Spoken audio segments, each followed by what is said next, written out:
Comic book, movie, sci-fi, and action thrill. Reviewing new TV shows, we keep it real, real. Reminiscing the Attitude Era, wrestling at its peak. Nostalgia from the 80s and 90s, memories we seek. Pineapples for our rings, a unique touch. Geek culture in our blood, we love it so much. Geek Blue forever, we love it so much. Geek Blue, where we talk about it all, from superheroes to wrestlers. We stand tall, Ray and Kevin, the dynamic duo in sight. Geek Blue, shining bright, shining bright.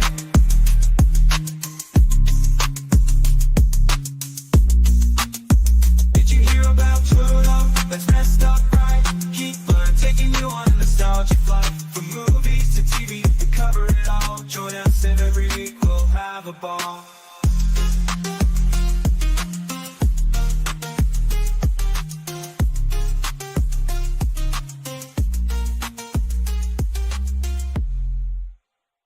Shuffle.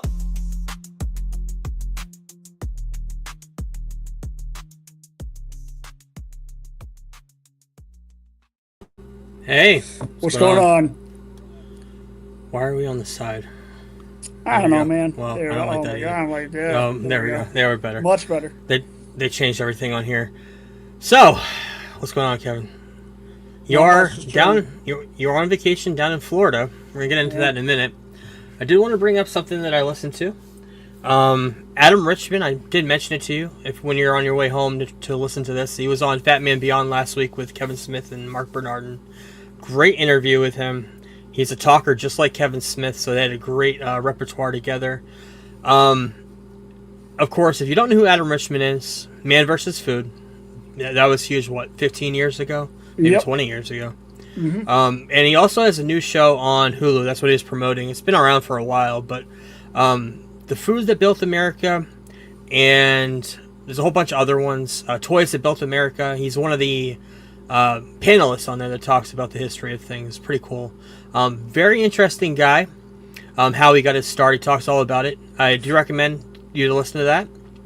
And that brings us into a Fat Fucks. The Fat Fucks are back. Yeah, you know, Muffin River, but the Fat Fucks are back. Motherfucker, show me the Fat Fucks. Kevin has, well, first of all, this is Adam Richman. If you don't know who he is, that's him from the first episode of Man vs. Food at Cat's Deli. This is what Kevin sent me last week when he first got to Florida. What am I looking at, Kevin? Pork wings. Pork wings are the best. Pork wings. Yes. Pork wings. So basically, it's like pulled pork, but it's on a bone, and they season it and smoke it and then sauce it, and they're incredible. It's like eating pulled pork off a bone. That sounds delightful. Oh, it's any other food that you haven't told me about since you've been down there this couple weeks? Lots of fish tacos. Oh yeah, I can see that. I can see that. Yep. I tried a few things I'm going to bring up on the podcast too. We've actually brought them up before, but I actually tried some of these. The first one, I did get my hands on some Butterbeer Kisses from Harry Potter from Hershey's. These are basically butterscotch Hershey Kisses. No good. chocolate in them. Yeah, very, very good. Also, Sprite Kiwi Strawberry. Limited edition to Walmart. Very good. One of my favorite off-brand Sprites that they've done in recent years. The LeBron one was my favorite one. It was like a cherry Sprite. That was really good.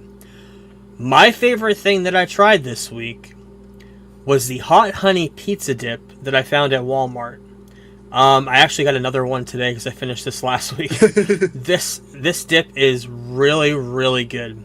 Also, Walmart had the Smokehouse Burnt Ends dip I told you about. That was good too, but the pizza one's my favorite. Nice. And I also tried Chipotle's honey chicken. Chipotle honey chicken. So did I. It's good. You did try it. It's good, but for me, I cannot do spice anymore. It had some spice to it. I'm not used to it. The brisket was better. The brisket was so much better, and I do miss that. But yeah, I did want to bring those up. Quickly, what we watched this week. I did not watch Dark Side of the Ring this week. Either did I. Good. We'll catch up on that last week, but I did watch the premiere last week. It was all about Mick Foley, and it was all about the Hell in a Cell match, which is my favorite match. I've said it on the podcast, I'm sure, before. I've seen it probably a dozen times over and over again. And hearing the history of how this happened, and a lot of the shit that happened in this match that was not planned, like the cage collapsing wasn't really planned. There was supposed to be a choke slam on top of the cage, but the cage was put together with not twist ties, but twist ties, zip ties. Zip ties, yeah, that's what I was thinking of. Zip ties. And they were weak, so when you had a 300-pound body getting choke slammed on it, it broke through. And of course, he flew with a chair, like, going side by side with him off the top, and he ended up, the chair hit him as he went down and knocked out a whole bunch of teeth and shit. Crazy match if you've never seen it. But the documentary, first episode of Dark Side of the Ring, I'm glad they tackled this. We always talk about, wow, what can they do the next season? And this season, they have a lot of stuff already planned, of stuff that we never thought of. Like, next week is Big Van Vader. We've got Tony Atlas, which we talk about all the time on this podcast because he's a crazy fuck. He's from Maine. Yep. Episode 5, Billy Graham, superstar Billy Graham. Eddie Gilbert, Billy Jack Hayes, all these guys I've heard of. The original Sheik. Daphne, I knew Daphne way back in WCW. And Muhammad Hassan, who was probably the most current controversial character that Vince McMahon created in the last 20 years. So that's on Tuesdays. That's on Vice, but it's on iTunes. Not on YouTube this year, but we'll talk about it next week. We'll talk. This week was the episode on a guy I never heard of, Ludwig Borga. He ended you up know who in the he UFC. is? Yeah, he ended up in the UFC Oh, he did. at one point. He was a piece of shit, but yeah, I remember him. Yeah, that's pretty much what the trailer said. He had swastika tattoos and everything, but. Want to give a quick reaction to the studio. Have you had a chance to get Apple TV back? Are you off of that for? I started it. I just didn't get into it much. It was like late at night, and I fell asleep. That's cool. Well, the big thing with this show is it's Seth Rogen with his writing partner Evan Goldberg. Evan, I think his name is Goldberg. Evan Goldberg. And they wrote this story of an executive working in a Hollywood studio, trying to create movies and everything, and the one movie, because of the hype from Barbie, the one IP last year or 2 years ago that did gangbusters for the Hollywood, they decided they want to make a movie on the Kool-Aid Man, on Kool-Aid. And the whole entire story of it's amazing. And they bring in Martin Scorsese, who wants to do a Kool-Aid movie, but not in that sense. He wants to do the Jonestown and putting poison in the Kool-Aid. Drinking the Kool-Aid, the cult. So yeah, hilarity ensues. Second episode reminded me a lot of The Bear. Lots of tension. Very, very good. It's like one single camera shot the whole entire episode. And today's episode was really good too.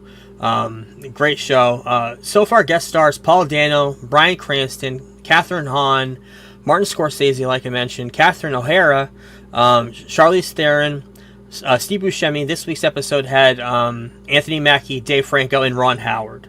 That was a great episode too. This is on Apple TV. It comes out on Tuesdays. 3 episodes in. I don't know how many episodes are going to be this season, but it's on Apple TV if you want to watch. Another great show. We are on episode 5. I believe episode 4 and 5 that we're going to talk about. This week is episode 5 of Celtic City. And I mentioned once I finished Severance, which I did. We'll talk about that in a minute, but I did want to get into Winning Time, which we're going to talk about, but this is a great week to do that because this is all the beginning of what happened pretty much in Winning Time, which was the HBO show that came out 2021, I think, something like that. Yeah. First season. But episode 4 was all about Larry Bird, the Great White Hope, the racial divide, the viewer resurgence through the NBA because of pretty much Bird and Magic Johnson, and the parallels of their rivalry, parallels of their career, where they started off as college rivals, where Magic beat him in the finals, I believe, in college, and then they were always trying to beat each other up in the whole entire decade of the 80s, from what I believe. Talks a lot about Robert Parrish, Kevin McHale, Cedric Maxwell. His fight in the stands was amazing. the 81 finals versus the 76ers and Dr. J. That was an amazing story. Yeah. Great episode. And this week was just as good. This is basically all the Lakers saying fuck Boston was the name of the episode this week. They brought in Jerry West. They brought in Pat Riley. Jeannie Buss had a couple of quick shots of talking in there. Red Auerbach shutting down the visitors team locker room, which was brought up in the Winning Time show too. Bill Walton was there. We just talked about him last year when he died. Yep. I recognized him. Yeah, I forgot that he had passed. Yep.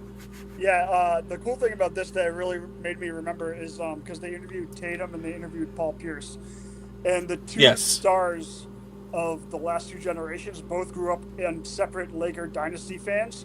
Paul Pierce grew up a Lakers dynasty fan of the 80s, and Tatum was a fan of Kobe Bryant in the 2000s, and they're both Celtics and helped us win championships. I think that's kind of awesome. Yeah, they do a great job of the storytelling. Mm-hmm. The one thing I did want to bring up, the 1986 championship, they won that. That was not the one where there was a big, huge brawl in the on the wood. What do you call it? On the parquet. That was 84. Yeah, that was 84 versus Lakers. Yeah. Yep. Lakers. Yep. Lined, what's his name? Yeah. 86 was a great year. But they do bring up Len Bias, who you talked to me off pod about. Next episode is gonna probably focus on that. Yeah. Because the end of this episode was basically like the guy being like, "What do you think about Len Bias?" And he's like, "Oh, I think he's gonna work out great." And the other guy goes, "No, he's dead," which happened 2 days after he was drafted. It's crazy. He was probably going to lead the Celtics. Like the way they got him, like the way they traded the hero of the 84 team the next offseason to the Seattle Supersonics, and then we get, because of that pick for 2 years in advance, we get pick 2 of the NBA draft coming off a championship is fucking insane. Right. Yeah, I cannot wait to hear, because you've been hyping me up on that for a few weeks now. And of course, getting into this, I had to get into Winning Time. This is a perfect week to do it. Watched season 1, and because we recorded late, I ended up finishing season 2 this weekend. Stars John C. Reilly as what's his name? Jerry Buss. Dr. Buss, Jerry Buss. Jason Clarke is incredible in this show as Jerry West. Mm-hmm. Adrian Brody, also very awesome, as Pat Riley. Michael Chiklis plays Red, who is awesome in this. That's Michael Chiklis? No kidding. Yeah, Michael Chiklis. I never looked at it. Sally Field played Dr. Buss's mother.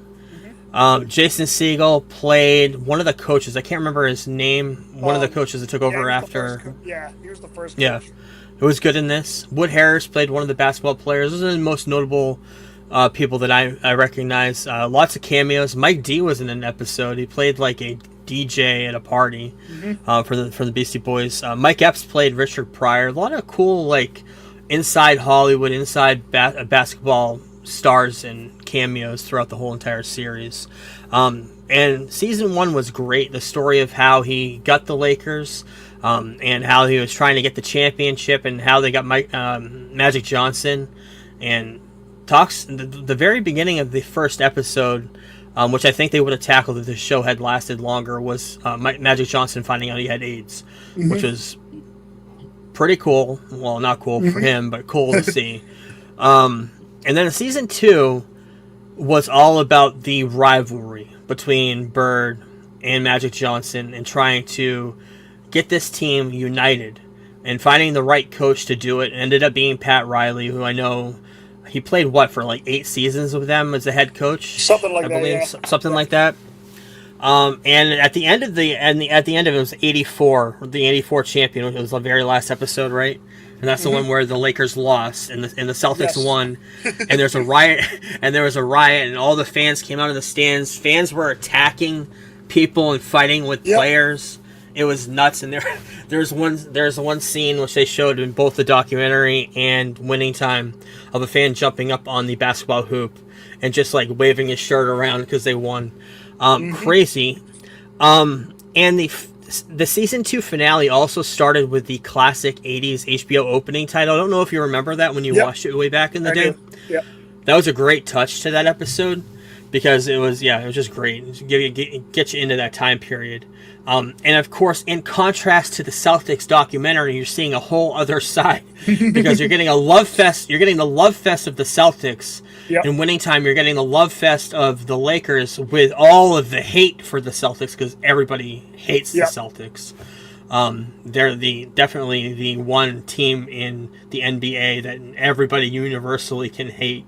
And a lot of it has to do with Larry Bird and him and the way he's portrayed in both documentary and the guy's show. a dickhead. He's a dickhead. Yes, You said very that much you so. wanted to play for your team you hated playing against. Winning time is fantastic. The guy that plays Kareem Abdul-Jabbar is absolutely fantastic in the show. Incredible. The whole cast. The thing about this show is it is a lot of satire. It's a satire look at the team. The book it's based on is excellent. I listened to the audiobook as soon as season 2 wrapped up. Awesome. It covers like the 70s. It covers up through like the Shaq and Kobe era. Like it covers everything. Interesting. And they just took a few of the chapters out for this show. But yeah, great show, great book.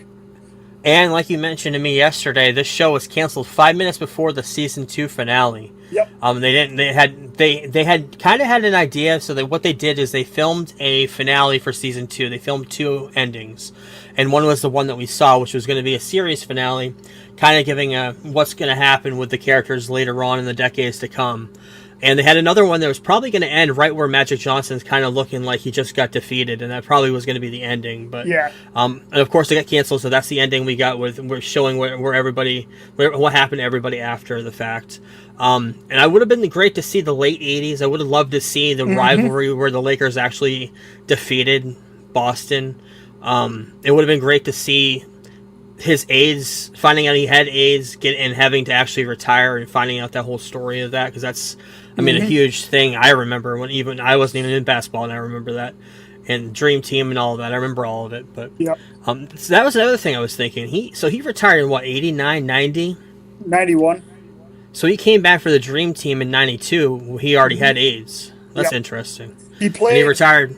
He played with AIDS in the NBA. How long did he know? He knew. It was already after the announcement, I believe. Okay. Oh, wow. I thought it was right away. He played like the preseason that year, and then guys refused to play against him. That's what it was. Okay. Yeah, then that would make sense, because at the time, it was a crisis, so people were scared of it. Great show. If you're not seeing this on HBO Max, you can stream it. 2 seasons. Even though it did get canceled, it is kind of a complete story. You do wish there was more to it, but if you watch the Celtics documentary on top of it, you kind of get the rest of the story next week when we talk about the Lakers rivalry, which you're going to get into, I'm sure, with Len Bias as well. Were you able to watch last night's Daredevil episode? Yes. Okay. We'll talk about it. Last week, so we have a couple episodes. We're not going to talk too much about it. Episode 5, we saw Kamala Khan, Miss Marvel's father, working at a bank. We see a cameo from the Swordsman. We see blood graffiti all over New York City. We find out that that's Muse doing that. And we get a great fight in episode 6 of Daredevil versus Muse. The choreography in this was fantastic. One of the better choreographed fight scenes in this show so far. And then this episode was the culmination of that in episode 7 that came out last night, where Daredevil finally took out Muse, and I believe his girlfriend was the one that did the final shot to kill him. But and now Kingpin has a bullseye, no pun intended, on all vigilantes wearing masks. He has a reason to, because Muse was terrorizing everybody. And not only does that put Daredevil, I wish they could access Spider-Man, but not only does that put a target on Daredevil's back, but it put any other vigilante in New York City under Wilson Fisk's eye to be arrested, apprehended, and stopped from any vigilante justice. So, 2 more episodes left. I hear episode 8's the best of the season. And then the episode 9's the finale in a couple weeks. So cannot wait for that. I got some new pictures from filming of season 2 of Born Again, with Daredevil not only wearing a black suit, but wearing the D, Double big Ds. red letters, double D's right on the front, which we have not seen in this show yet. So Very, very cool. Indeed. Where are we? Gotta scroll. Seconds. Oh, yeah. Lily Taylor. Probably don't know the name, but she's been in everything. She's joined in the cast of Born Again Season 2. She was in The Haunting. She was recently in The Conjuring, the first Conjuring. She played the mother who was being possessed in that movie, in the first movie, in the haunted house. Yeah, she's joined the cast of Daredevil Born Again Season 2. Severance Season 2. Oh my god, what a fucking awesome show. One of my favorite shows I've seen in recent memory. And I don't want to get, I don't know, you probably haven't had a chance to even start this yet. Don't want to get into any of it then. I want you going blind. But the whole entire cast is amazing. Adam Scott's amazing. All these newcomers are amazing. Ben Stiller directs probably 80% of it, writes and produces, directs it. There's a few other directors involved too, but very, very good show. This is on Apple TV Plus. And while you were gone, Reacher Season 3, we had a finale. Right in time for me finishing it last weekend. The culmination of what we wanted all season long. Reacher versus this big Polly guy who's taller than him, bigger than him, can take him down. It was the longest takedown I've ever seen of a villain in this show ever. Because every time you think he's killed him, he comes out of the shadows and he's alive, and just barely. He tries to drown him, and he comes flying out of the woods, and Reacher's like, oh fuck. And after he finally does take him down, he ends up being able to get the best of him. He's finally able to go after Quinn, the bad guy of this season, who is an old bad guy from the past of his when he was in the army. And by the end, he actually does take him down. Great fucking show. And I believe season 4 is happening. I know there's a spin-off with what's her name, the girl Neely. There's a spin-off coming out of that. I think they just started filming this week. So awesome. And Prime Video, going in on the Batman thing of it all, there's an episode that's gone viral with him saying, I want vengeance, sounding just like Batman. And of course they put it side by side with the Batman, Robert Pattinson. So I was hoping for that last night, but we'll get into that at the very end of the show. Well, with that being said, let's get into, where is it? The news.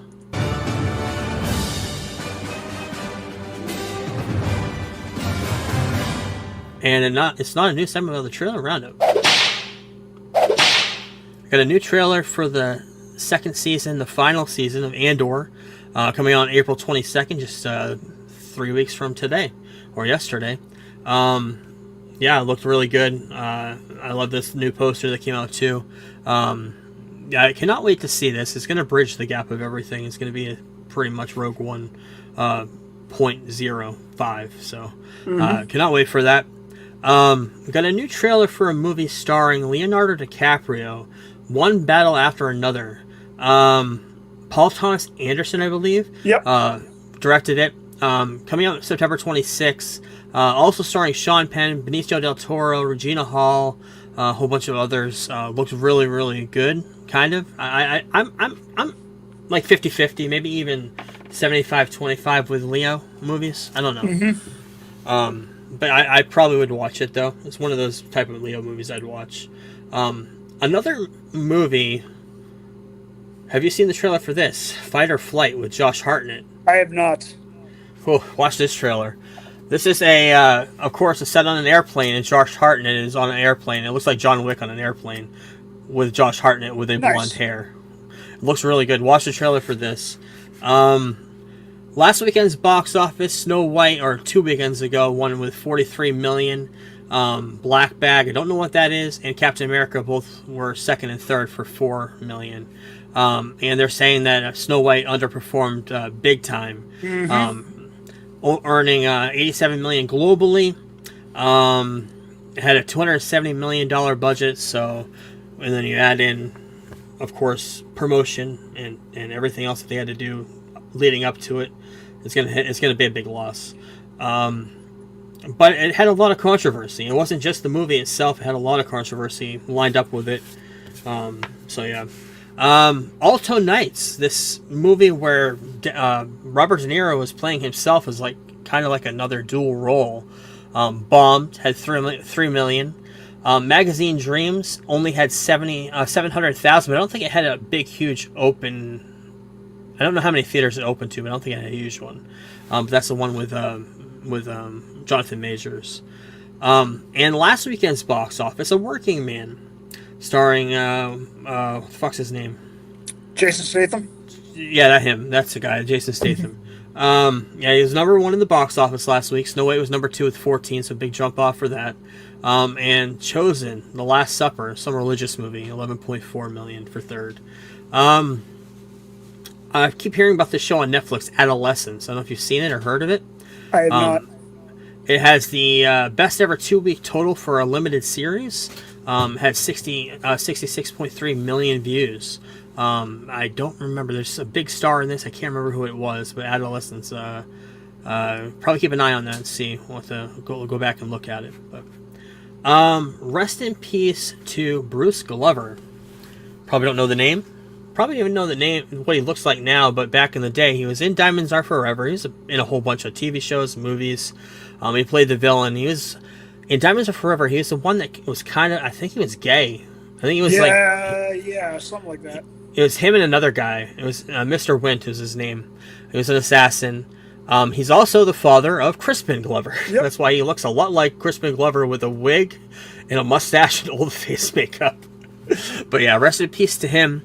Rest in peace to George Foreman. We didn't get to talk about him. He died last week. I don't remember what he died of, but he's 76 years old.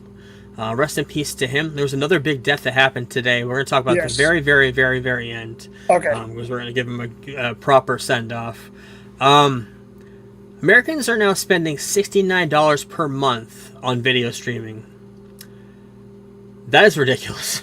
Considering probably that's what we were paying for cable 10 years ago too, 15 years ago. But yeah, we always knew that number was, and it's going to get higher and higher and higher as more things go up. The thing about that is you don't have to have everything. Like you can wait, like say till Stranger Things is out and just make a list on Netflix and then just watch everything in that month that you have the subscription. Like I just cancel and resubscribe to stuff when there's nothing going on in the app but it seems like most people are too lazy for that.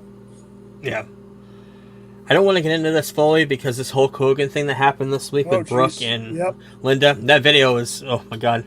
But Linda Hogan, when I put a video online saying that her daughter has not talked to her and it's all because of Hulk Hogan. And Brooke had to come out and say that I don't talk to either one of you assholes because you're both fucking lunatics. Yeah, it seems like there's a big rift between that whole entire family except for the son, who was in a lot of trouble with the law and got in an accident. I think he got sued, but he's still mingling with Hulk. I know that. So, but Brooks seemingly hasn't talked to him in a long time, and she's got 2 kids and married now. Crazy. Speaking of wrestling, in the Hall of Fame this year, they're doing something different they've never done before. WWE Immortal Moment. It's going to be the first match. There's going to be moments and matches in wrestling history. And the first one they're going to be inducting is Stone Cold Steve Austin versus Bret Hart at WrestleMania 13, which is a great match. That's why Bret Hart's been making the rounds on media this week. Yep. He's on Ariel's show, and I just keep seeing clips about him talking about his favorite person, Bill Goldberg. Oh, yeah. Yeah. Of course, yeah. Good for him. And he's also going to be the first 3-time inductee because he was inducted with the Hart Foundation. Hart Foundation, yep. And solo. And solo, yep. So that's going to be cool. That's going to be on Friday, April 18th. So yeah, just in a few weeks we'll have WrestleMania talk. Dexter, Jimmy Smits, returning as Miguel for Dexter Resurrection. This cast is huge. You got Michael C. Hall, of course, Peter Dinklage, Eric Stonestreet, Uma Thurman, John Lithgow, Kristen Ritter, David Dismalchian, David Zayas, Jack Alcock, and James Remire all returning. And we do have some behind-the-scenes shots of them filming the show currently. We got David Mistalshin on the far right, and we got Eric Stonestreet, and of course what's his name from Westeros, Peter Dinklage, and Uma Thurman there. Yeah, I cannot wait to see what they do with this. Just a few months. I think the Dexter Goes on Trial thing might be real because some pictures circulated this morning of him in a suit. Interesting. Yeah, we'll see. Also, it came out yesterday. I was not sure if it was true because it was fucking April 1st, April Fool's Day. But Original Sin has been renewed for a second season. Thank God. Thankfully. Yes, because I want to see that show continue. Lee Cronin's The Mummy, currently starting production. Jack Rayner set to star. Who is this guy and why does he look familiar? What have I seen him in? Was he in... He's in Upgrade. Wait, is he the guy in Upgrade? Or was he in Mortal Kombat? Did he play Kano in... Kano in Mortal Kombat, yeah. Okay, that's where he was. That might be it. That may be it then. Yep. Jack Reynor. I don't know what he's been in. Looks familiar though. He was in Midsommar, Transformers. Yeah, I heard that.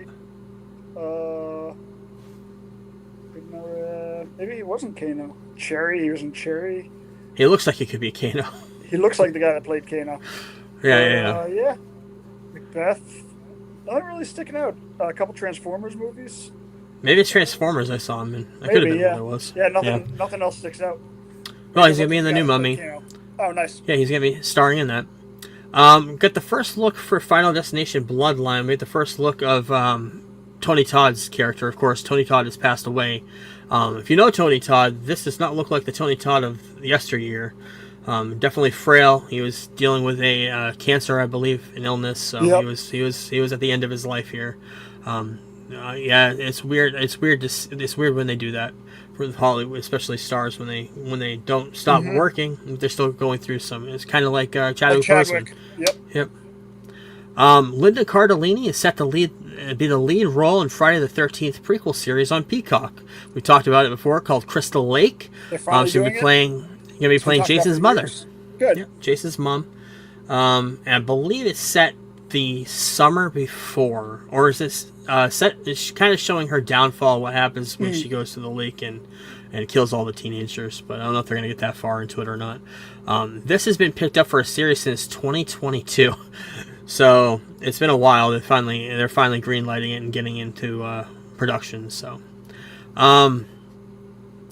Christopher Masterson, Justin Bierford are all returning. The two older kids from Malcolm in the Middle, but the younger kid, they have recast him. That's the new kid on the right there that's going to be playing him. I remember what he looks like, but for some reason he did not want to return and play the younger kid. So Malcolm in the Middle, if you want to see that, it'll be on Hulu, I believe. 25th anniversary of Dogma. We got a brand new poster for a re-release coming to theaters on June 5th. A 4K restoration.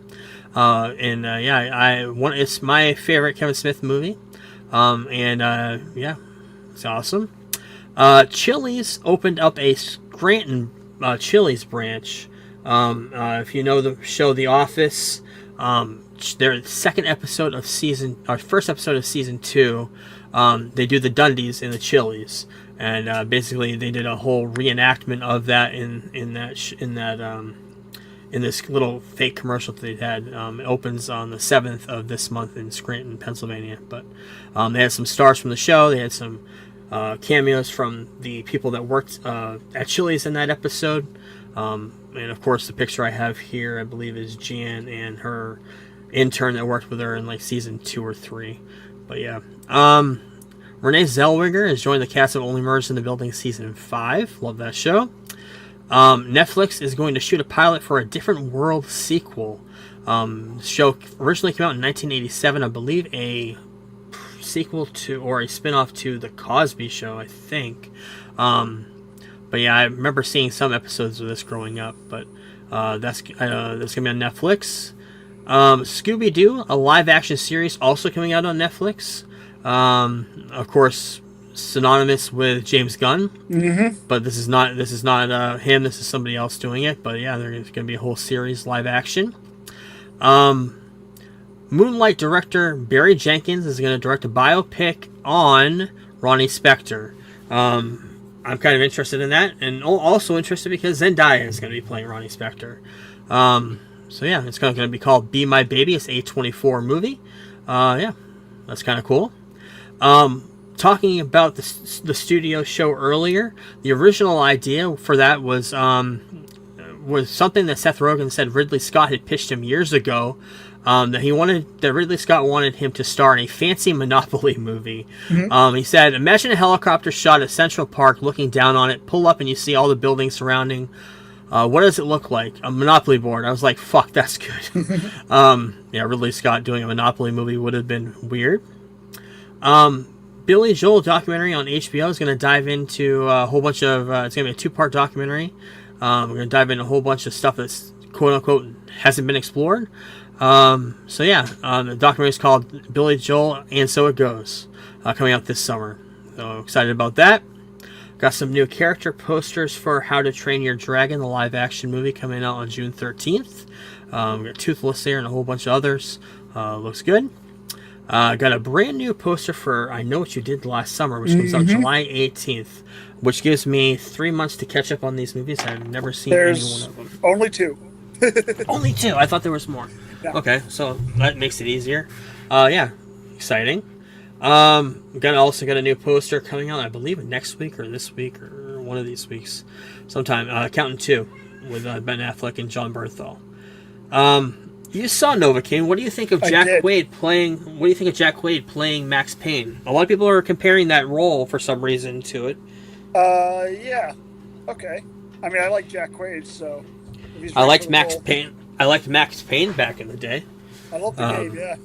Yeah, the game. I didn't like the movie with Mark Wahlberg, but yeah. Rest in peace to Clive Revel. Don't know the name, but if you're Star Wars, you know the voice. He did the voice of Emperor Palpatine in the original Empire Strikes Back before they specialized it. And before they changed it to Ian McDiarmid in Return of the Jedi. He did the voice. I believe a woman did the live action shooting of it. There's a woman, Yep, but he was the voice of Palpatine in Empire Strikes Back, the original. Died this week. He was also the voice of the first 2 or 3 episodes of the Batman animated series from 1994. He did the voice of Alfred. But he only did it for like 3 episodes and they hired somebody else to do it. So he had the kind of minimal roles that ended up being recast later on, but iconic roles that he started off with, so it's kind of cool. Rest in peace to him. Kendrick Lamar's movie with Trey Parker and Matt Stone got delayed almost a whole entire year to March of 2026. So yeah. In weird news, also came out yesterday on April 1st. I wasn't sure if this was true or not, but a sequel to Once Upon a Time in Hollywood is coming out. Going to be coming out on Netflix. David Fincher is going to direct it with a script that was written by Quentin Tarantino, but he decided he didn't want to direct it, so he let Brad Pitt shop it around to Fincher, who said he was interested, and yes, he's going to direct it. I actually like Once Upon a Time in Hollywood. It's one of my favorite Quentin movies. I liked Brad Pitt in that. I liked the whole thing with Hollywood and everything with Charlie. You know what this is doing, right? This is reuniting David Fincher and Brad Pitt, who have not worked together since 7, right?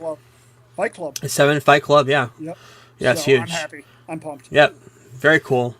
Again, fucking April 1st. Fuck April 1st. Because I did not believe this until probably midnight last night when I realized it was being on like Variety. Yep. But joining the cast of House of Dragons Season 3, which is in production, started this week. Tommy Flanagan, seen him before. I don't know who he is. He's going to be the guy on the right here. He's going to be playing a character named Sir Roderick Dustin. And Dan Fogler, who is in everything. A lot of comedies 20 years ago, 10 years ago, 15 years ago. He's also in the Fantastic Beasts movies. Is he the guy from Sons of Anarchy? Possibly. He's kind of a comedic guy. He was supposed to play Sam Kinison at one point, but for some reason that movie fell through. But he's going to be playing somebody called Sir Torin Manderly.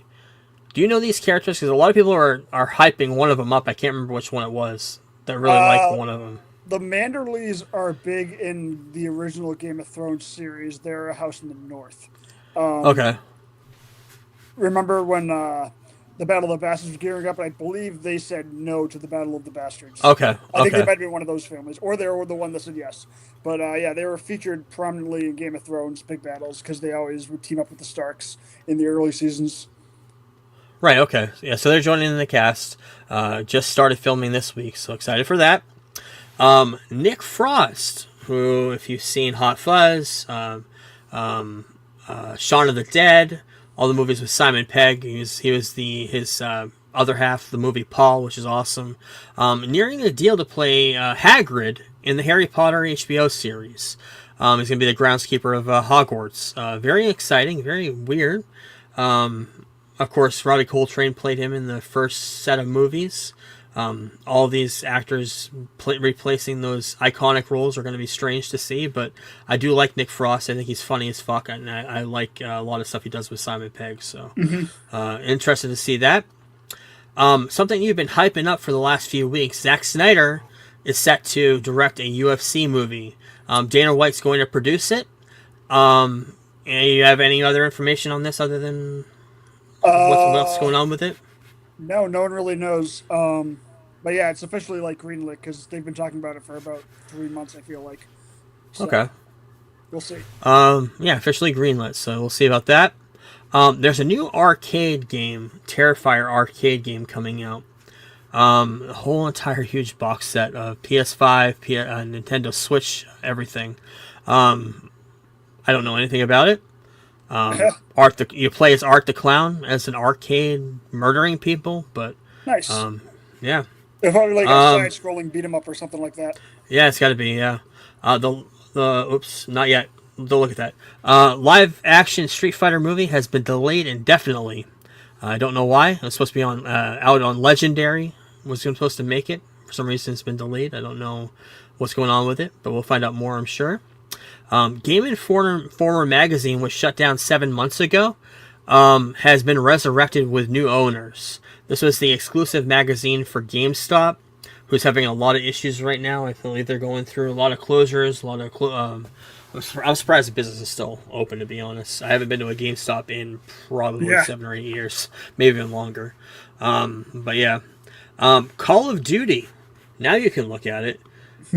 Jay and Silent Bob and Bluntman and Chronic coming in as characters, playable characters. I believe they're already released, right? Yep. Yeah, and you said how much were these a piece? I think usually they're $20. Sometimes they will do deals, but usually not. That's nuts. Yeah, that makes sense because I know that you mentioned that the Ninja Turtle one came out, so you had to pay $20 a piece for each turtle. Is that what it was? Yeah, that's fucking nuts. April's games for PlayStation Plus members: RoboCop Rogue City, the Texas Chainsaw Massacre, and Hacker's Memory. I don't know what that is, but the other two are interesting. I'm interested in playing it. Have you played either one of those? No, I've not. You know anything about them? No. Cool. But they're free, so I'll play them. Nintendo Today, a new app that came out for iOS and Android. It was a Nintendo exclusive app that's pretty much going to give all the breaking news for Nintendo.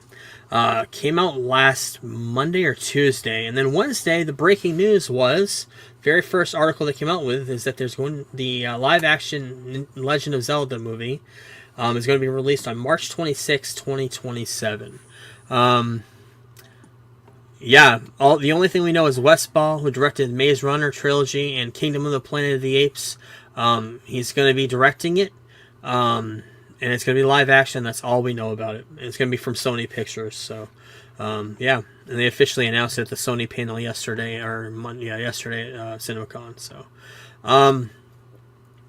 the Switch is introducing virtual game cards, where instead of having a physical game card that you can give to somebody, if you have a friend or you have a family member on your plan that you want to lend a game, you can give them a virtual game card, send it to them, and they can play your game. Instead of having it's just like back in the day where you had a cartridge or even a Switch game and you wanted to let somebody play it, you let them borrow it. Well, they can borrow it for I think up to 2 weeks, maximum of 2 weeks, and they have to give it back. But interesting way of doing it. I guess it's a way of kind of a trial thing. Oh, here, try this game out for 2 weeks and then give it back to me. kind of interesting. But I guess it's between family members. I believe you can do it through friends too. But it's going to come out in April on the Switch and Switch 2. Before we get into that, there's going to be a brand new game, a side scroller called Marvel Cosmic Invasion. That's the game card thing. Cosmic Invasion reminded me a lot of the arcade Marvel Avengers game that came out in the 1990s. It looked a lot like that. A lot of playable characters. Yeah, it looked really, really cool. PlayStation 5 on April 17th. Indiana Jones and the Great Circle's coming out. They're going to have a limited edition set that comes out with a globe and a steel book and all that stuff, and a notebook and all that. But I do want to play that game. I'm very excited to hear more about it.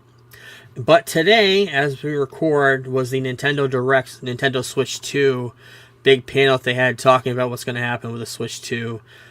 Coming out on June 5th, just 2 months away. And it's going to be, and we'll talk about the price in a minute, but it's going to have a camera that you can do multiplayer with. If you see the camera on the far right there, you're able to play with up to 4 players, and you can do voice chat and video chat live while you're playing, which is pretty cool. First time for Nintendo. Also, the Joy-Con controller can be used as a mouse, which gets me excited because I want to see Mario Paint come back to Nintendo after 30 years. I loved Mario Paint. That would be cool. That would be very cool. Nintendo Switch cartridges are going to be red, as you can see in the middle top there. The screen is larger than the original, 7.9 inches, 256 gigabytes of download space. It's going to be 1080p. When you plug it in, it's going to be up to 4K for certain games. So you could probably, with the Zelda games, we'll talk about in a minute. But yeah, you can do a game share feature. You can play other players up to 3 systems at a time, playing different games. You can do they're going to sell a wireless Nintendo GameCube controller. It's going to be for sale soon. I believe next week when the system goes pre-order. Oh, nice. And also a Nintendo Switch 2 Pro controller coming out as well, with a couple brand new buttons and audio jack and all that. Pre-orders start on April 9th next week for $449, with a bundle for the brand new Mario Kart World game we'll talk about in a minute for $499. And I do have a picture of that here as well. That's what the bundle looks like. Before we get into all the other games, there's going to be a GameCube online. They're going to, you know how they have all those expansion packs on the Switch. They're bringing in GameCube. Finally. We have some of the games available. Pretty much all the big ones. Wind Waker is going to be on there. Sunshine, Luigi's Mansion, a whole bunch of other ones, but these are just a few. And they're also remastering in HDR. And we have some special features and stuff, brand new stuff for Breath of the Wild and Tears of the Kingdom coming out for Switch 2. And if you already own these games, you can buy the upgrade separately. So that's pretty cool. You have to buy the games brand new. A couple of brand new games. Brand new Donkey Kong game called Donkey Kong Bonanza. Looks a lot like Donkey Kong Country, whatever that was, came out in 64. Looks a lot like that, just upgraded graphics, upgraded 3D. Brand new Hyrule Warriors game set as a prequel to Breath of the Wild, I believe, or Tears of the Kingdom. Prequel to one of them, I don't remember, but it's a fighting game in Hyrule. So, a exclusive James Bond game for the Nintendo Switch, coming out exclusively for the system. Other than the name Project 007, nothing else has been said about it. And the big thing, of course, is Mario Kart World. Looks awesome. Up to 24 players at a time, up to 24 cars at once, the most ever for this game. Very, very exciting. And if you buy this separately, it's $80. If you buy it in the bundle, you save $30. So if you might as well get the bundle. Yeah. Yep. Yeah, very exciting. Good direct. I believe they're doing another one and talking about more games in a couple weeks. I think they're going to have a... Did you mention, is it backwards compatible with the old Switch? I believe it is, yeah. Okay. It's, basically, yeah. So let's talk about some swag. Swag! Stuff we all get. Come on, son. You know that's right. You know, that's right indeed, because for the 20th anniversary of Revenge of the Sith, they're coming out with a tin. Regal's coming out with a tin for the anniversary of Episode 3. And they're also coming out with a Darth Vader cup with a straw. Also, theater exclusive for AMC, all these Minecraft popcorn buckets and Minecraft collectible cups. We don't have any AMCs around here. I didn't want to bring this up on the podcast. A brand new book, The Making of Curb Your Enthusiasm. And I believe it's going to be lots of stuff with Larry David, cast and crew, guest stars, the whole shebang. This comes out sometime this summer or fall. I can't remember when it comes out, but it's going to have a whole bunch of Leon Black's Guide to Romance, a map of LA featuring key locations, both real and fictional. It looks really, really cool, and all the memorable cameos. We're going to talk about everything. That's really cool. Lego set for Smeagol versus his brother, or his whatever he was in Lord of the Rings. This hasn't been officially announced, but this is kind of a spy shot that has been stolen. I want to mention that. Hot Toys has a new Daredevil figure from Born Again. Looked really, really cool. Looks really cool. The first full look of the century in Disney Legend series form, action figure. Got some new figures coming out McFarlane for Batman Returns. These look really cool. I love McFarlane figures. I've been seeing a lot of them lately. They look really good. They're getting better. I take a sip of water and lose my voice. Great figure. I think this is DC Direct for Supergirl, Woman of Tomorrow, by the looks of it. Looks really, really cool. Also, Batman Beyond figure. This one looks cool, too. Yeah, it does. Pop figures. Looks like from the animated series from the 90s, Symbiote Spider-Man and Green Goblin. Looks really, really cool. I'm supposed to be getting my Batman, Superman ones this week, too. Another pop figure coming out, Jaws, Quint, and what's his name from Jaws, first Jaws? I can't remember his name. Quint and Brody? No. Yeah, something like that. Yeah, you're right. Brody's the police chief. Oh yeah, I don't remember. But yeah, these are currently, I believe, on Amazon right now for pre-order. NECA is coming out with Teenage Mutant Ninja Turtles 35th anniversary figures. These look really cool too. I like their style of figures as well. But it's coming with a Splinter that looks like a hologram, like he's being summoned through spectral ways. Looked really, really cool. Let's get into the Marvel news. Marvel is reportedly casting a new Spider-Man villain for Spider-Man 4. It's going to be a female, 30s to 50s, any ethnicity, a powerful and imposing figure seeking an actress with strong and commanding screen presence and depth. I'm not sure what that is. Maybe we'll get into that in a few weeks. Elizabeth Olsen says she's not going to return for Avengers Doomsday and Secret Wars. I do not believe her. Blade is rumored to have been canceled at Marvel Studios. I have not seen or heard anything other than a couple of things of this being even close to being official. Yeah. But, we'll have to wait and see what we hear from that. Probably Comic-Con. And last week, Avengers Doomsday Cast was released in a 5.5-hour video on YouTube. Actually, all their socials. One chair at a time every 11 to 12 minutes. They would show a new chair with a new cast member listed on there. At the very end, Robert Downey Jr. comes out, sits in the last chair, puts his finger up to his mouth and shushes the audience. 26, including him, 27 members were announced. These are the casts that we have so far. And this is just the beginning, because it seems like everything's pointing to there being a lot more. It had 275 million views, all-time Marvel record, and they say this tweet or something reaction came out. Robert Downey Jr. said, "That must be it, right?" And Marvel Studios said, "There's always room for more." I think once a couple of dotted lines are signed on some contracts, we'll get some more of this cast. We'll have to wait and see. Ben Affleck says he's lost interest in superhero movies. And Batman skewed so old that his son was too scared to watch it. So yeah. yeah. You know what I've heard a lot of this week? What? Well, he'd be back in if Snyder called him, and like he did 3 movies without Zach afterwards. Right? Yeah, he did the Flash. Yeah. Like he did the Flash, and he filmed for Aquaman, which never got seen. And I think he did one other thing, or there was talks about something else. But yeah, so Yeah, he's not wrong. It got dark. It did get dark in a lot of that. But Bray Noel has been cast as a Batman villain, White Rabbit, in Peacemaker Season 2. I don't know anything about White Rabbit.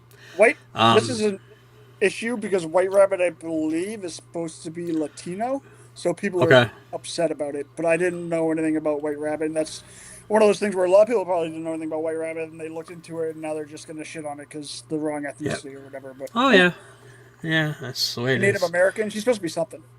Okay. Millie Alcock. James Gunn put this picture out, I think, Monday, celebrating Supergirl. Movie's still coming out July of 2026. Reading Supergirl, Woman of Tomorrow. So, yeah, very exciting. Okay, I cannot wait for that. Remind me what this is from. This is from, I know this is an official piece of marketing for the movie. It's a t-shirt. It's a t-shirt, that's what it is, okay. And that line on the bottom is something that is a line from the movie that Superman says, correct? That's what, I heard that line is used in the movie, and then it appeared in this t-shirt like a few days later, so I assume that's where everyone got it. So I think it's in the movie, but you never know. You never know, yeah.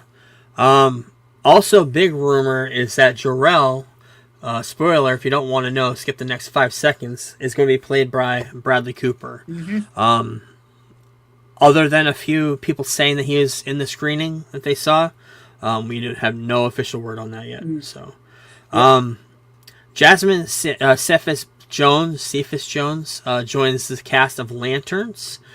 She was in Hamilton. She played the Peggy character, the Skylar sister. So the cast looks huge, awesome. And Nathan Fillion also coming back as Guy Gardner after Superman. So officially announced this week. And this has already been pre-ordered by yours truly. It looks awesome. It looks awesome. I got the collected edition, the direct market edition. It is Superman, the Death of Superman, 30th anniversary, I believe. And it's the absolute version of it, and it's going to be in a tombstone. And it's going to have a whole bunch of special extras and a whole bunch of stuff coming with it. It looks really, really cool. I cannot wait. It comes out on November 25th of this year. So, and last but not least, well, a couple things. CinemaCon happened. It happened. It's happening currently as we speak. We're going to talk about it when we come back next week with the Disney panel and Paramount next week and Amazon happening today. Universal happening, I think, right now as we're talking. But Wicked for Good released a new poster right there. Got some other posters that debuted on site for Nobody 2, The Life of Chuck with Tom Hiddleston, How to Train Your Dragon, brand new Jurassic Park one looked really cool. Jurassic World one looked really cool. A brand new Thunderbolts one as well. A Thing popcorn bucket, which has not been seen anywhere but here. And we got a whole bunch of cool Superman stuff, promo shots that came out this week, kind of related to this as well. Also got some new merch, got some new pet toys if you want to go to the pet store. And Sony Pictures had their panel yesterday morning. We'll talk about that first. Got a new trailer. You got some character posters for Karate Kid Legends. I actually like this trailer. It looked really good. Do you think I should watch, not Cobra Kai, because there's no way I'm going to catch up on that, but should I watch all the Karate Kid movies before this movie comes out? Before we watch it? I only like the first two. Okay, I'll just watch the second one then. I like the first one a lot. Yeah, I'll watch the second. Sony also officially announced the four people that are going to be playing the Beatles in the biopic done by Sam Mendes. And pretty much everybody we said before. That's an official shot of all of them they took this week. Christopher Miller, director of Spider-Verse, posted on X Twitter yesterday morning a picture of a spider with a 2 ... dots after it. And we got official glimpses of Beyond the Spider-Verse. And of course, we also got a new date coming out June 4th of 2027. A whole 3 years after the original date. Yes. Yep. Picks up the moment Across the Spider-Verse ended. We'll break the boundaries. Break the boundaries of animation, and will be a massive finale. So this is going to end it all. Some great pictures there. Very cool. But that was not all for Sony. We got the brand new name for Spider-Man 4, Brand New Day. We already know this is coming out in July of next year. Filming this summer. Other than Tom Holland officially coming back, we don't really know anything else about it. And Daniel Craig coming in to direct it. But I love Shang-Chi. I love Spider-Man. I love Tom Holland. So all the puzzle pieces are aligning. So we'll have to wait and see how this turns out. But Lionsgate had a thing, I believe yesterday afternoon. Now You See Me, the 3. Now You See Me, Now You Don't. Officially announced, coming out November 14th, I believe, of this year. A whole John Wick universe being developed. John Wick 5 officially coming out. A spin-off with Donnie Yen. His character Kane, I believe, is in the 4th one.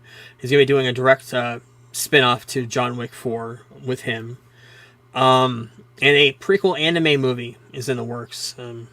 I don't know anything else about that, but John Wick 5 is in the works. Keanu's going to return.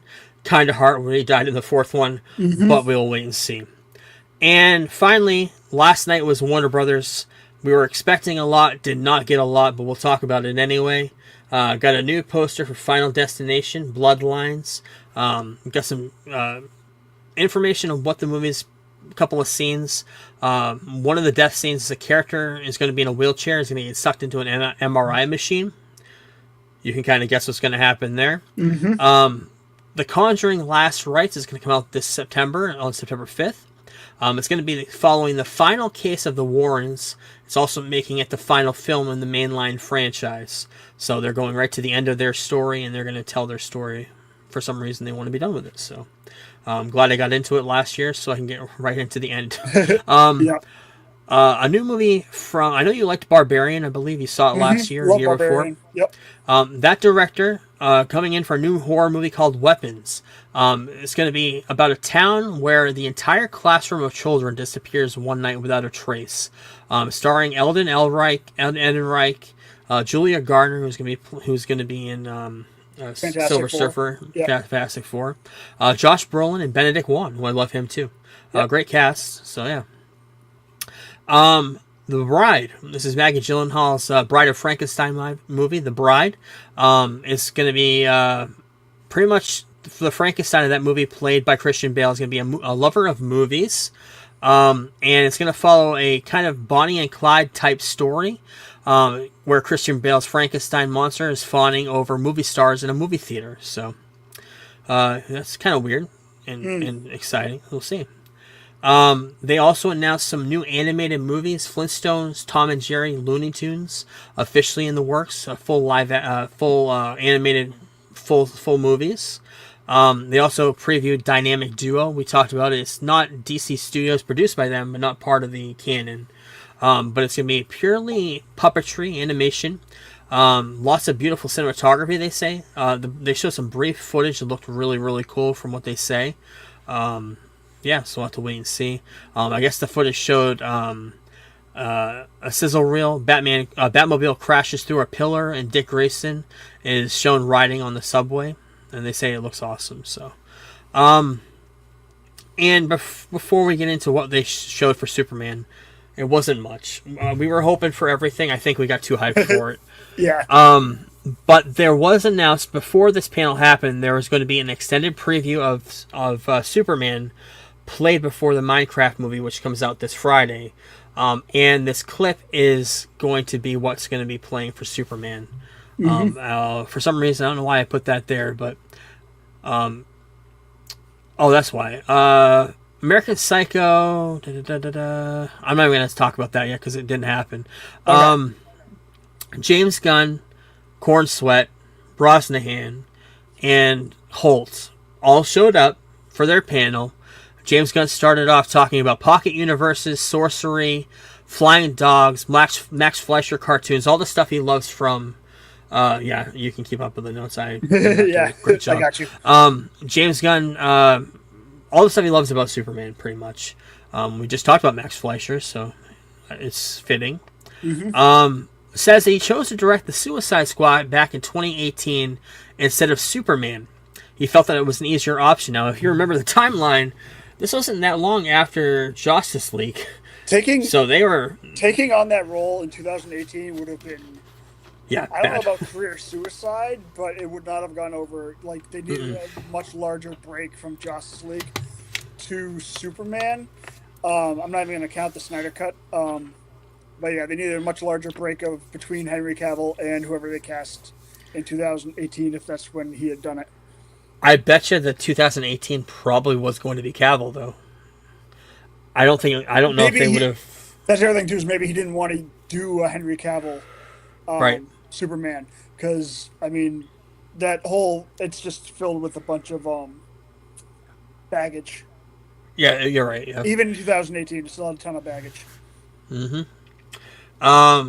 Corn Sweat praised those who brought Superman adaptations to life in the past, allowing him to ride the path already paved with greatness. So he's talking about Christopher Reeves, talking about Donner, talking about everybody in the past who's made Superman come to life. When asked what character they would like to play in the DC universe, David Corn Sweat said Batman. I love in the animated series when Batman and Superman would switch spots. That would be fun to do, wouldn't it, James? Rachel Brosnahan said, I'd go Lex Luthor, I'd shave my head. And Nicholas Holt, when asked what other DC character he'd play, he said, well, I auditioned for Batman and Superman, I didn't get either one of them. So, joking around. And they did show the 5-minute scene that's going to be playing in front of Minecraft. Quick synopsis is pretty much in the trailer when Krypto grabs Superman. It's a continued shot of that, bringing him to the Fortress of Solitude, and the robots take him in and bring him into sunlight to get him energized again. And he has interaction with the robots. The robots are almost acting like fans from what I gather from this. They're almost like, oh my god, he's talking to us. So, and they show a lot of clips at the end of it of different shots from the original trailer. But not much from what we expected. We expected some news. We expected maybe even the trailer released. I think but we also... I think we hold CinemaCon in too high of a regard. Just because they showed us just because they showed the Flash last year. It's not wait for news. It's basically just let the theater owners and the people that provide the snacks and stuff, like what's going to happen in the next year or two, and show progress on stuff that's already been announced. And it's funny because I think all the other studios picked up their game because of it. If they knew that Superman was not going to be giving any information, anything else new away, I don't think we would have got the Spider-Man title this week. Probably not. I think they would have saved all of that stuff, but we did get it. It's fine. I think they were expecting this big, huge hype like everybody else. But we didn't get it. However, Superman Day is on the 18th, correct? Yes. That'll be the day we get the trailer. We've been saying that for a while now. So, and finally, in news, saving it for the end because this is devastating in Hollywood. Rest in peace to Val Kilmer. Let me talk about Val Kilmer in my perspective. Growing up, Batman Forever. I love Batman Forever. A lot of people don't, because it wasn't a continuation of what happened with the Returns. However, he did a great job playing Batman in a movie that had a lot of flaws, but that's what I remember him from. Later on in life, I watched a lot of the movies. I will say that. Of course, we'll talk about it. He was in the very finale of Psych as the butt of the joke from the very first season on. Yep. Yes. But he did have it was probably his last talking role, it had to have been one of his last talking role, because he lost his voice, ended up showing up on Top Gun Maverick in a non-speaking role, where I think they used AI or something to make him talk. I can't remember what the whole thing was. But now you know him from Unforgiven. These are all movies I've watched. Tombstone. Yeah, that's what I mean. Tombstone. For me, it was always whenever I hear his name, it's always Top Gun. Always will be Top Gun, because I watched that at, I don't know, 6 or 7 years old. Tombstone, of course. A movie, if you have not seen it, definitely watch Kiss Kiss Bang Bang. Okay. With Robert Downey Jr. and him. Yeah. I've heard that before. Fucking fantastic. It is incredibly good. Yeah, he was always like one of my actors growing up. Heat, of course, one of the greatest. Heat is awesome. He's an awesome movie. Heat is one of the best movies I've ever seen and will ever see. Yeah. And he's a big part of that. Yeah, it's sad. It's sad, but we kind of knew it was coming. It sucks. He didn't even succumb to cancer. He had pneumonia. I know. That's what he died from. Yeah. I mean, the cancer probably complications, right? But yeah, he died of pneumonia. That documentary too that came out on, I think, Amazon a few years ago. I've got to watch that. You might as well watch it tonight. Yeah. It's fucking. It'll break you now that he's dead. Yeah, So, I gotta watch it. Yeah. Get the tissues. Yeah, I'll have to watch that. But yeah, rest in peace to Val Kilmer. There's probably some movies in there. I know there's a lot of comedies from the 80s I haven't seen. We're talking Jim Morrison, also the Doors movie. Oh, The Doors. Yes, I saw that too. Late in Life. Yeah, great movie. Rest in peace to Val Kilmer. That's it for our show this week. When we come back, probably in about a week and a half, we'll come back. We're gonna show and tell at the beginning of the month. We're gonna talk about. I got this awesome thing. I'm hoping I can carry it in here because it's fucking heavy. CinemaCon Part 2. We'll talk about the stuff that happened today. Universal panel, Amazon panel. Tomorrow is the Paramount and Disney panel. We'll talk all about Part 2 of CinemaCon. Episode 8 of Daredevils next week. Episode 6 of Celtic City. Dark Side of the Ring, Episode 3 and 4. Ludwig Borg and Big Van Vader. A new series premiered on Paramount starring Tom Hardy, directed by Guy Ritchie, called Mobland. That just came out a couple days ago. I'm going to try to watch that. The Studio. We're going to watch episode 4 of that. And next week, I don't know, when are you coming home? Are you going to be home beginning of the week? I'll be home next week, yep. And you said you've already made notes on Superman 2? So if we want to do, next week we're going to do Superman 2 in the Donner cut. Good. Gives me a week and a half to get some notes done. Month of April, I've got to read the Justice comic. I have not. Alex Ross, I know have you finished it? Yes, I did. Yeah, we're going to talk about that next week as well. Baseball movies. We probably should do that because I think we were going to do it early. Maybe I think we were going to do it in April. Yeah, we were. Yeah. Let's do that. The only thing I have written down is 42. That's with Chadwick Boseman. Mm-hmm. Game 6. That's with Michael Keaton. Celtics. Not Celtics. Game 6 of the '86 World Series. And A League of Their Own. I don't think I've ever seen that movie with Tom Hanks. Yeah, that's good. Anything else we can think of, we'll think of it. Maybe Bull Durham. Never saw Bull Durham. You've seen Major League, right? Oh yeah, Major League. Yeah, I've seen that. Good. Coming out this week, Minecraft. We may see it. The only reason we're gonna see that is because of Superman. Coming out on the 13th, just in a week and a half, The Last of Us Season 2 premieres. Probably my most anticipated thing, besides Sinners, which comes out the next week, the movie with Michael B. Jordan. The Accountant 2 comes out on the 25th. For the year of Superman, we're pretty much going to be tackling the 1980s Superman movies. We're going to be tackling 2, 3, 4, the Supergirl movie. I may watch that. We'll talk about how that movie happened, why it happened. Road to Fantastic Four. We're going to get into that. Character intros. Roger Corman's Fantastic Four.